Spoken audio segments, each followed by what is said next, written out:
RIL group मतलब Reliance group की एक और शेयर की बात करते हैं, जियो फाइनेंशियल की बात करते हैं। जियो फाइनेंशियल निफ्टी के टॉप गेनर्स की लिस्ट में 5वें नंबर पे आ गया। 2% के आसपास की तेजी है शेयर में और कल भी अच्छी खासी तेजी देखने को मिली थी इस शेयर में। एक राय कुणाल जी से लेते हैं। कुणाल जी, क्या राय आपकी बनती है जियो फाइनेंस के ऊपर?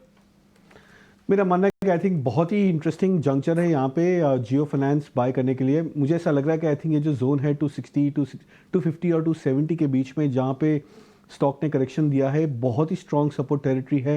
हालांकि ऑफकोर्स लॉन्ग टर्म सपोर्ट इसके 200 के आसपास है, बट अगर हम जो इंटेंसिटी ऑफ प्राइस करेक्शन है वो जब भी एक जोन पे आके एब्जॉर्ब हो जाता है और वहाँ से जब स्टॉक रिकवरी आती है तो हम कहते हैं कि वहाँ पे एक अच्छा बॉटम बन जाता है। तो मुझे ऐसा लग रहा है कि 250 के आसपास के जो बैंड है जियो फाइनेंस के लिए, ये बहुत ही इंटरेस्टिंग सपोर्ट है। मेरा मानना है कि करंट लेवल से बाइंग की जानी चाहिए और ट्रेडर्स को यहाँ पे टाइम फ्रेम जो है वो करीबन 9 से 12 महीने रखना पड़ेगा, बिकॉज बहुत बार होता है कि ऐसे जो हाई वॉलेटाइल स्टॉक्स होते हैं ये टाइम लेते हैं बॉटम बनाने का, बट जब ये इनकी जो रिकवरी है वो थोड़ी सी स्लो ग्रेजुअल होती है, बट जब ये मोमेंटम पिक करते हैं तो ये बहुत ही ज़्यादा क्विकली अपने प्रीवियस हाइस को क्रॉस कर जाते हैं। तो उस लिहाज से मुझे ऐसा लग रहा है कि स्टेडी रिकवरी हो सकती है नियर टर्म के लिए। जियो फाइनेंस में 270 275 का एक नियर टर्म टारगेट देख रहा हूँ, बट हायर साइड पे मुझे ऐसा लग रहा है कि स्टॉक 300 और 350 के लेवल्स को भी क्रॉस कर सकता है आने वाले 9 महीने और 12 महीने के टाइम फ्रेम पे।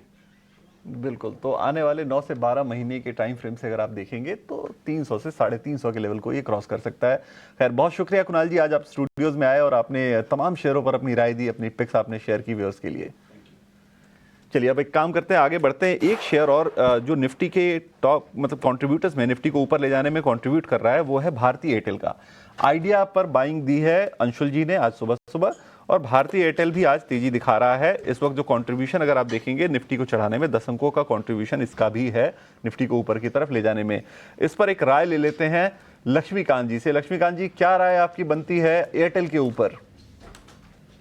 देखिए, आज के सेशन में कंसोलिडेशन ब्रेक थ्रू 2000 के ऊपर तो देखने को मिला था, बट हायर एंड पे हल्की सी प्रॉफिट बुकिंग आती हुई दिखाई दे रही है। सो ओवरऑल जो स्ट्रक्चर है वो थोड़ा सा रेंज बाउंड नजर आ रहा है, बट जिनको फ्रेश बाइंग करनी है तो मुझे लगता है कि अगर इमीडिएट स्विंग हाई के ऊपर अगर निकलता है 2020 के ऊपर, तो फिर बाइंग के लिए बढ़ा जा सकता है।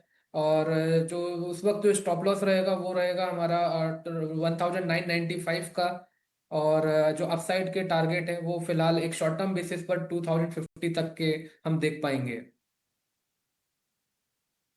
तो ये राय आपको मिल गई है भारतीय एयरटेल के ऊपर। चलिए लक्ष्मीकांत जी, बहुत शुक्रिया जुड़ने के लिए और तमाम शेयरों पर अपनी राय देने के लिए।